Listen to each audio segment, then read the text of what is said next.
الله الرحمن الرحيم شهر رمضان الذي أنزل فيه القرآن هدى للناس وبينات من الهدى والفرقان۔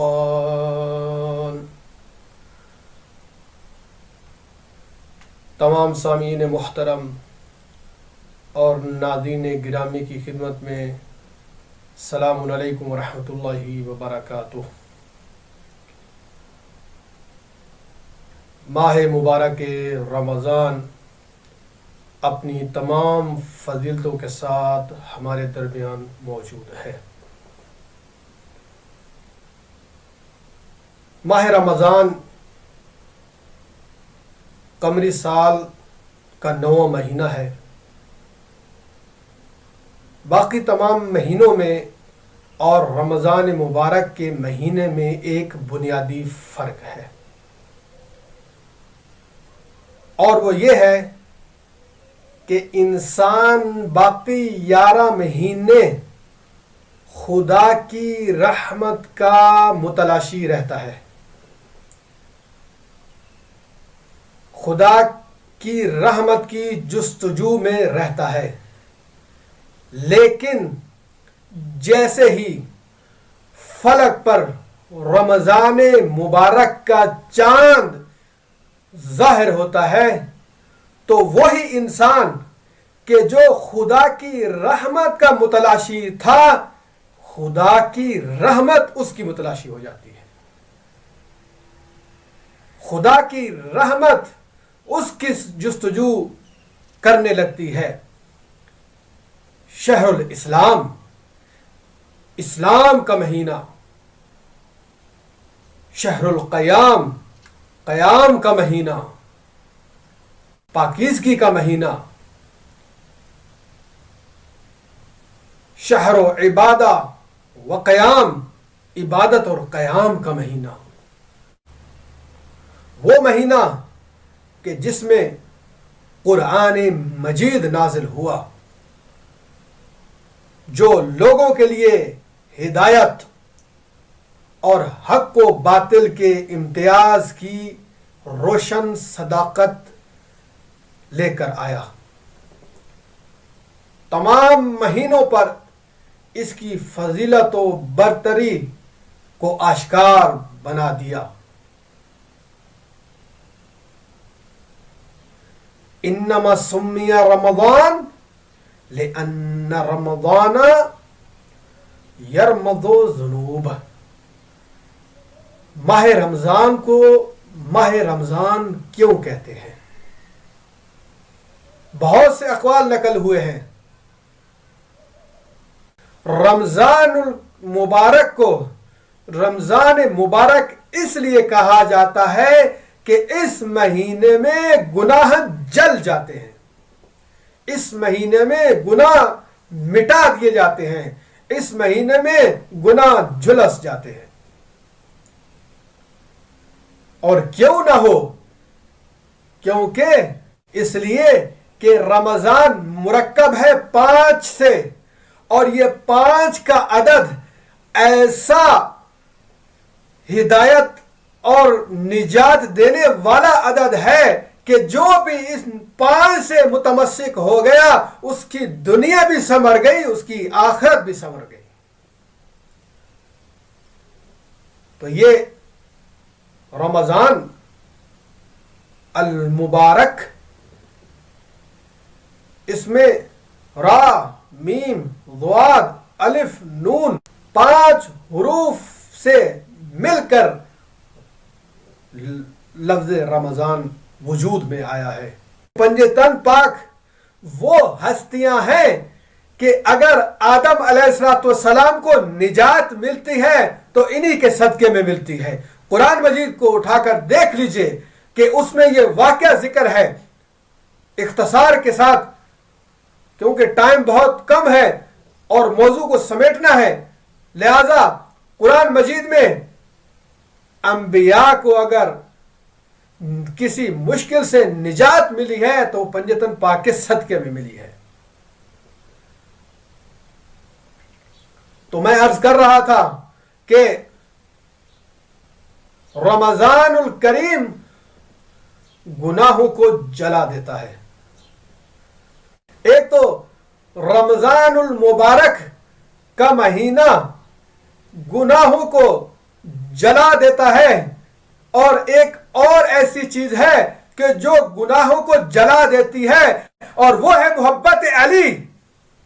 تبھی تو معصوم نے فرمایا حب علی یاکل الذنوب کما تاکل النار الحطب، کہ محبت علی گناہوں کو اسی طرح جلا دیتی ہے کہ جیسے ایک خشک لکڑی کو آگ جلا دیتی ہے.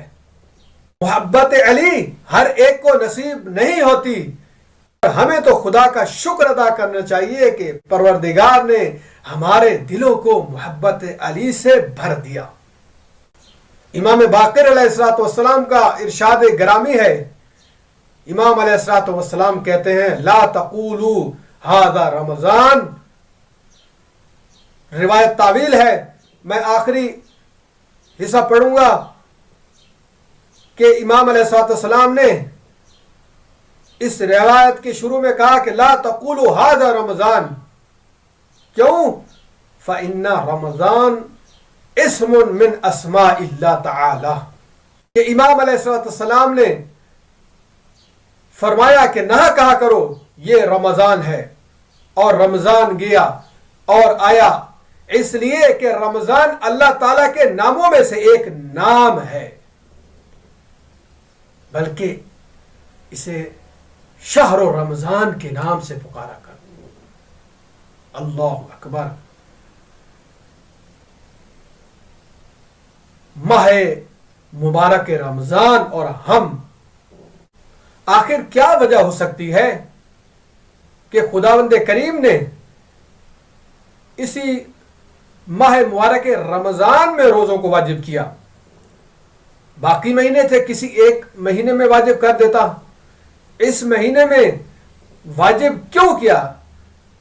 اس کی وجوہات میں سے ایک وجہ یہ ہے کہ وہ قرآن مجید کہ جسے ہم باقی مہینوں میں غلاف میں لپیٹ کر الماری کے سپرد کر دیتے ہیں، یہ رمضان ایک دفعہ دوبارہ آ کر ہمیں یہ یاد دلاتا ہے کہ یاد رکھو یہ قرآن مجید کا مہینہ ہے، قرآن مجید کو نکالو، اس کی تلاوت کرو. یہ ایک بڑا المیہ ہے ہمارے درمیان کہ آج قرآن مجید ہم میں سے اکثر نہیں پڑھ سکتے. ایک بہت بڑی محرومی سے ہم دو چار ہیں. بعض تو یہ سوچ کر کہ قرآن مجید کیونکہ ہمیں پڑھنا نہیں آتا اور ہماری عمر گزر چکی ہے لہذا اب ہم قرآن مجید پڑھ ہی نہیں سکتے. نہیں، ایسی بات نہیں ہے. اللہ کے رسول نے فرمایا کہ علم سیکھو گود سے لے کر قبر تک. علم کا کوئی سن و سال نہیں ہوتا. انسان ہر عمر میں قرآن مجید کو پڑھ سکتا ہے. تو اس ماہ مبارک رمضان میں ایک عہد ہم کر لیتے ہیں کہ اے خدایا وہ قرآن مجید کہ جسے ہم سال کے 11 مہینے پڑھتے نہیں تھے، اب ماہ رمضان میں اس کو ہم شروع کر رہے ہیں، اور تیری توفیق کے ذریعے سال کے پورے 12 مہینے رمضان سے لے کے اگر رمضان تک ہم اس کی تلاوت کو باقاعدگی سے کرتے رہیں گے. خداوند کریم نے روزے کے زمانے کو آخر کیوں معین کیا؟ خداوند کریم فرما دیتا کہ تم جب چاہو جس مہینے میں چاہو روزے رکھ سکتے ہو. تو اس کا ایک نقصان یہ ہوتا کہ ہم میں سے اکثر روزے سے دوری اختیار کر لیتے، کیونکہ اگر یہ ماہ مبارک رمضان کے علاوہ کسی بھی مہینے میں رکھنے کی اجازت مل جاتی تو اس صورت میں ہر شخص ٹال مٹول کرتا کہ میں اگلے مہینے رکھوں گا، میں اگلے، اس طرح کرتے کرتے آخر تو نوبت یہاں تک پہنچ جاتی کہ ہم ایک آدھ روزے سے بھی محروم ہو جاتے، ہمیں یہ توفیق ہی نہ ملتی۔ یہ ماہ مبارک رمضان اپنی رحمتوں اور برکتوں کے ساتھ ہمارے درمیان موجود ہے، رحمتوں کو سمیٹنے کا مہینہ ہے، برکتوں کو سمیٹنے کا مہینہ ہے۔ آئیے ہم سب چلتے ہیں اس کریم خدا کی بارگاہ میں کہ جو اتنا کریم ہے کہ اگر کوئی سچے دل سے اس کی بارگاہ میں توبہ کرے تو وہ توبہ قبول کر لیتا ہے۔ اور یہ مہینہ تو توبہ کا مہینہ ہے نا۔ ہماری نمازیں قبول ہوں گی یا نہیں ہوں گی ہم نہیں جانتے، ہمارے روزے قبول ہوں گے یا نہیں ہوں گے ہم نہیں جانتے، لیکن ہاں عزاداران مظلوم کربلا ان پاک ہستیوں پہ گریہ کرنا، ان کے مصائب کو یاد کر کے رونا، یقیناً یہ ہماری شفاعت کا باعث بنے گا۔ مولا کائنات علی ابن ابی طالب علیہ السلام کی ذات گرامی کہ جن کی حیات طیبہ ہمارے لیے مشعل راہ ہے، کہ جن کی حیات طیبہ ہمارے لیے عملی نمونہ ہے، وہ مظلوم امام کہ اپنی پوری زندگی خدا کی اطاعت میں گزار دی، یہ عظیم امام کہ جن کے در سے کبھی کوئی خالی نہیں گیا، جس نے جو مانگا اس کو مولا نے عطا کیا۔ یار ہمیں وہ سلیقہ عطا فرمائے، ہمیں وہ طریقہ عطا فرمائے کہ ہمیں مانگنے کا ڈھنگ آ جائے۔ ان کی عطا میں کوئی کمی نہیں، وہ تو ہر ایک کو دیتے ہیں، کمی ہے تو صرف ہم میں ہے۔ عزاداران مظلوم کربلا، ہاں عزاداران علی و اولاد علی، یہی وہ مہینہ ہے نا کہ جس میں آپ کے اور ہمارے مولا کائنات کے امیر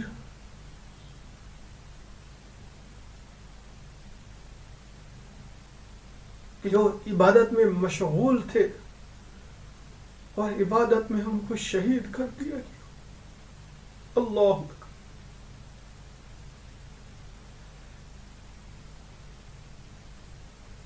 دسویں امام فرماتے ہیں ایک زیارت میں، السلام علیکہ یا ولی اللہ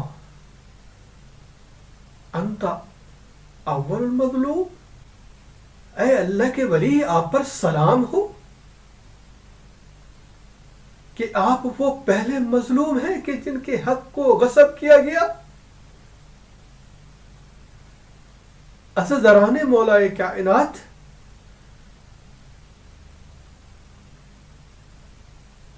کوئی عام شخص جب اس کی ناموس کی طرف کوئی میلی آنکھ سے بھی دیکھتا ہے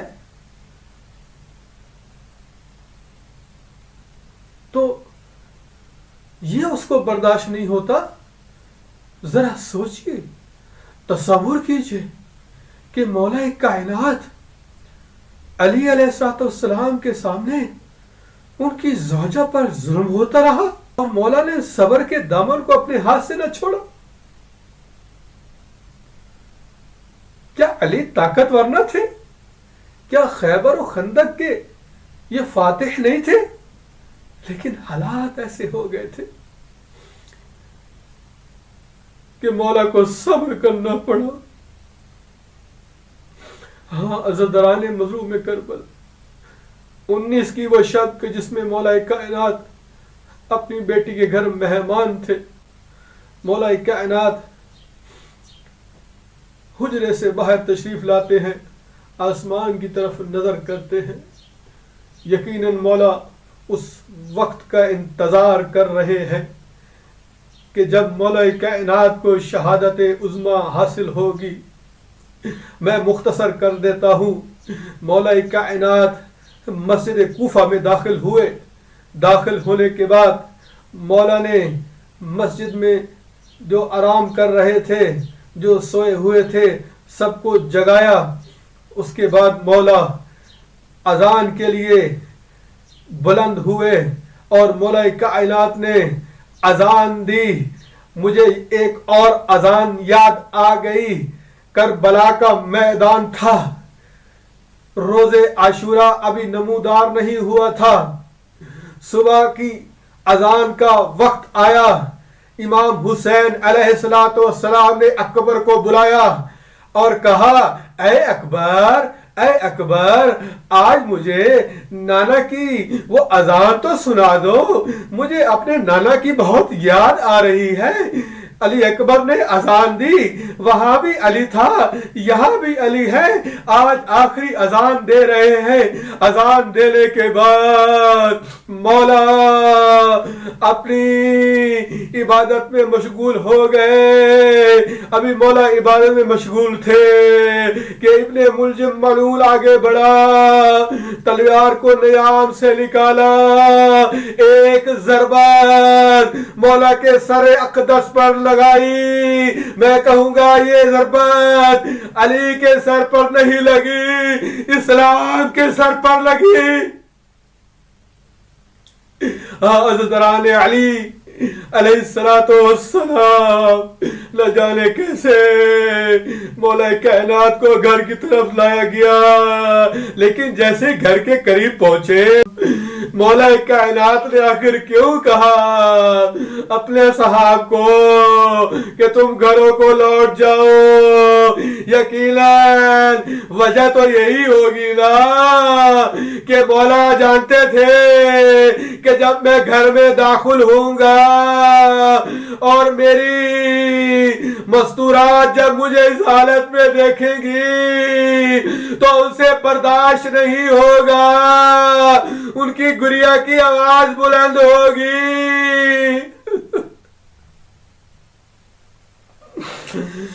ان کے گریہ کی آواز بلند ہوگی۔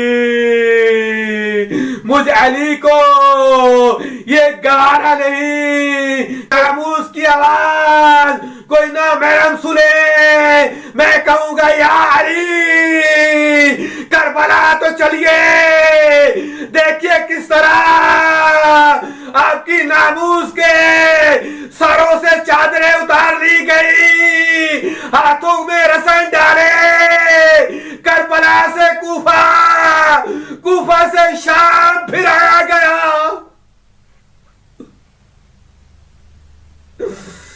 وَسَيَعْلَمُ الَّذِينَ ظَلَمُوا أَيَّ مُنقَلِبٍ يَنقَلِبُونَ۔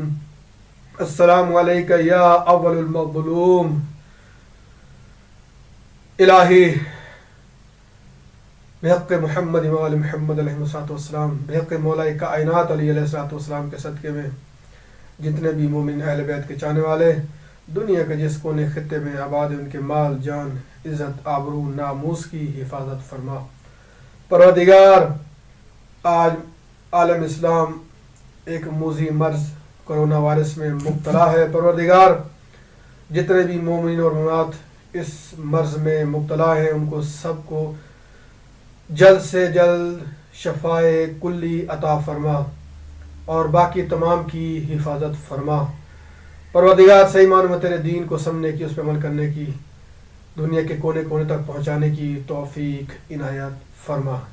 پروردگار، جتنے بھی مومین اور مومنات جو بھی حاجت شرعیہ رکھتے ہیں، بالخصوص بہت سے مومنین زیارت کی متمنی ہیں، پروردگار ان تمام مقام مقدسہ کو جلد سے جلد تمام مومنین کے لیے جلد سے جلد کھول دے تاکہ مومنین یہاں آ کر زیارت کریں۔ پروردگار، صحیح معنوں میں تیرے دین کو سمجھنے کی توفیق عنایت فرما۔ پروردگار، اپنی آخری حجت قائم آل محمد علیہ السلام کے ظہور میں تعجیل فرما۔ پروردگار، جن مومنین و مومنات نے میرے ذمہ جو بھی دعائیں لگائی ہیں ان سب کی جو بھی دلی حاجات ہیں ان کو پورا فرما. بہت سے مومنین مریض ہیں پروردگار، جتنے بھی مومنین نے مجھے کہا ہے تمام مریضوں کو شفائے کاملہ عاجلہ عطا فرما. وصلی اللہ علی محمد وعلیہ الطاہرین.